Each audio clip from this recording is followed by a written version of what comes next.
Mesdames, Messieurs, bonsoir. Bienvenue à vous dans ce numéro de votre émission Instant Santé.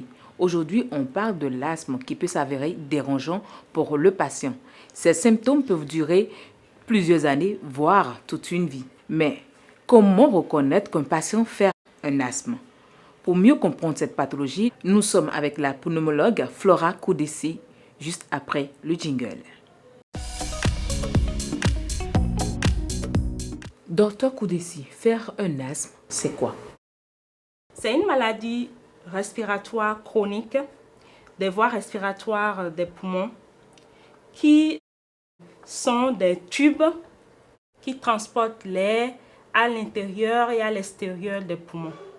Ces tubes, nous les appelons les bronches. Et chez l'asthmatique, on va objectiver un épaississement de la paroi de ces tubes et une augmentation de la production de sécrétion, de la production de mucus. Il y a aussi un bronchospasme, c'est-à-dire une contraction de la bronche étant un muscle. Lors de l'asthme, ces manifestations seront des symptômes respiratoires qui sont variables dans le temps et en intensité, qui sont dus aux facteurs favorisants, qui sont souvent des allergènes, un épaississement de la paroi de la bronche et une augmentation de la sécrétion de mucus, qui sont des sécrétions au niveau des bronches. On a aussi au cours de l'asthme une bronchoconstriction, c'est-à-dire une contraction des muscles respiratoires inférieurs, une contraction au niveau des bronches. On aura des manifestations respiratoires qui seront variables dans le temps et en intensité. Et on aura aussi une obstruction qui sera objectivée lorsqu'on ausculte le patient à l'auscultation des sifflements et aussi au cours de l'examen que nous appelons la spirométrie, une obstruction bronchique qui va dépendre des débits d'air que le patient arrive à faire sortir des poumons.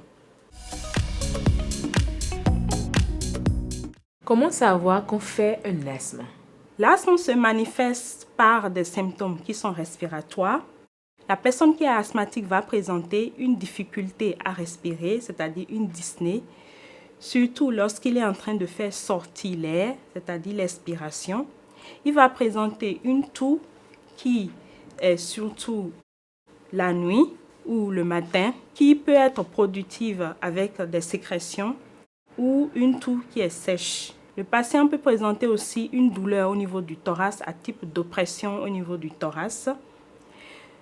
Il peut présenter aussi des sifflements lorsqu'il est en train de respirer, qui peut s'entendre à distance. Ces symptômes vont être favorisés par ce que nous appelons des allergènes.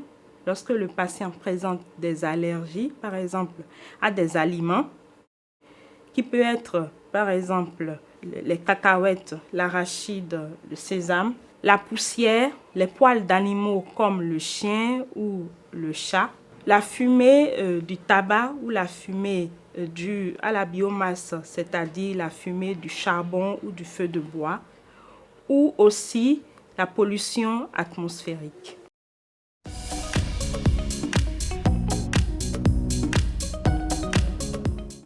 Y a-t-il un traitement pour guérir totalement de l'asthme? Si oui, lequel? Pour traiter l'asthme, on utilise deux classes de médicaments. On va utiliser les anti-inflammatoires qui vont lutter contre l'inflammation.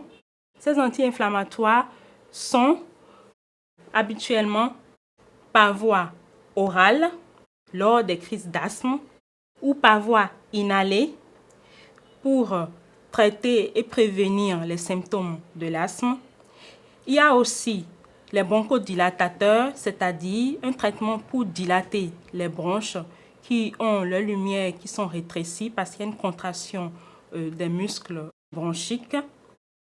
Et aussi, il faut éviter les facteurs qui peuvent favoriser les crises d'asthme, à savoir la pollution, les poils d'animaux comme les poils de chat ou les poils de chien, la poussière, les infections, la grippe, les infections Covid ou les pneumonies. Il faut éviter aussi les aliments comme les cacahuètes ou toutes sortes d'aliments qui entraînent des réactions immunitaires, respiratoires chez le patient. Alors, des conseils pour échapper à une crise d'asthme. L'asthme étant une maladie qui a une part d'hérédité, on ne peut pas empêcher la survenue d'asthme dans tous les cas, mais pour prévenir la survenue des symptômes, il faut éviter les allergènes, c'est-à-dire tout facteur qui peut déclencher des réactions immunitaires allergiques. Il faut aussi prendre régulièrement son traitement prescrit par son médecin pour son asthme et avoir un suivi régulier pour avoir une meilleure qualité de vie. Merci, Dr Koudessir. Chers téléspectateurs, on retient que l'asthme, on ne peut pas en guérir, mais on peut contrôler. Il suffit juste de respecter rigoureusement le traitement prescrit par son médecin. Ce sera tout pour ce numéro. Je vous invite à écrire vos commentaires sur la page Facebook Instant Santé. À la prochaine pour un autre rendez-vous.